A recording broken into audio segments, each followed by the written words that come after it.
জনাব ওবায়দুল কাদের, কি সুন্দর টাই আমাদের, মানে উনি তো হাজার কোটি টাকার মালিক, এত ধনী, ওনার যে টাই, তার সাথে মানে ওবায়দুল কাদের টাইয়ের কাছে আমাদের সালাউদ্দিন ভাই টাইয়ের কোনো টাই না। তার পকেটে যে কলম, তার হাতে যে ঘড়ি, সে কি স্টাইল মানুষ, মানে ওবায়দুল কাদের, মেয়েরা পাগল তার জন্য। এই যে তার 75 বছর বয়স, ডাজ নট ম্যাটার, মেয়েরা পাগল তার সাথে সেলফি তোলার জন্য।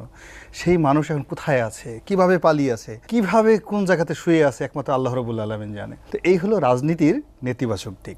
আমরা যখন লাশ কবরে রাখি তখন একটা দোয়া পড়ি, মিনহা খালাকনাকুম অফি মিনহা নুইদুকুম অ মিনহা নুখরিজুকুম তারাতান উখরা। অর্থাৎ হে মানুষ, তোমাকে এই মাটি থেকে তৈরি করা হয়েছে, এই মাটির মধ্যে আজকে তোমাকে দাফন করা হইল, আর একদিন এই মাটি থেকে তোমাকে উত্থিত করা হবে।